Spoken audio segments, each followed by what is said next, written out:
Bah oui. S'il n'y a pas de négo, ça tombe dans la télédiff et radiodiff. De toute façon, moi, en raison d'un appel à la grève de l'ensemble des organisations syndicales représentatives de Radio France, déposé pour le retrait du projet de holding et de fusion des entreprises de l'audiovisuel public, dénonçant un danger majeur pour la pérennité de la radio de service public, nous ne sommes pas en mesure de diffuser l'intégralité de nos programmes habituels.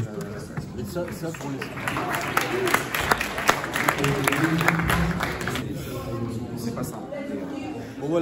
Au 1er janvier 2026, l'INA, France Média Monde, Radio France et France Télévisions n'existent plus. N'existe plus, c'est fini, c'est du passé, c'est de l'histoire.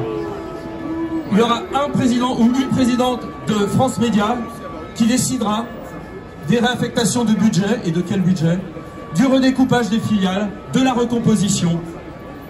Un désastre social annoncé, d'autant plus que le texte collectif regroupant les 16 000 salariés des 4 filiales initiales devra être conclu en 15 mois. Je vous laisse imaginer à Radio France pour le texte hors journaliste de substitution à la convention collective d'audiovisuel public, on a mis 4 ans et demi. Je suis venu au nom du groupe saluer le travail très sérieux que fait le service public, d'objectivité, travail éditorial, travail de précision. Et c'est que cette réforme à venir est une réforme précipitée. C'est une réforme aujourd'hui où on a un gouvernement il y a quelques mois était contre et aujourd'hui pour. Ça c'est une première bizarrerie. Nous assurons nos missions de service public. Les conseillers du ministère ne parlent que de cahiers des charges. Nous avons actuellement des cahiers des charges et de missions, c'est extrêmement important. C'est ce qui fonde notre existence, les missions de service public. Si demain elles sont remises en cause, nous n'avons plus de raison d'exister. Mais ce sera une casse sociale et sociétale. Donc nous devons nous battre. C'est clair, ils veulent aller très vite pour une casse rapide. Pour une casse rapide et derrière, surtout ne pas s'illusionner sur le réalignement des salaires. Alors là, ça c'est la vaste blague.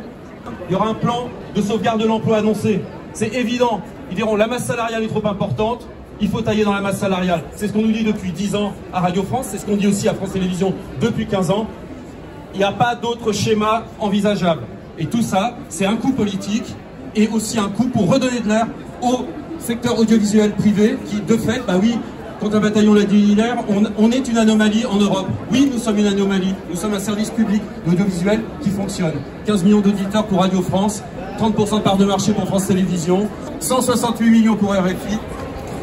Nous devons faire comprendre à la ministre de la Culture et aux parlementaires qu'ils font fausse route, qu'ils ont tout intérêt à l'horizon 2027 d'avoir un service de l'audiovisuel public structuré tel qu'il l'est actuellement, pour faire vivre le débat démocratique et pour continuer à être cette université populaire de la culture qui existe depuis plus de 50 ans et qui est plébiscitée par les auditeurs et les téléspectateurs. Voilà.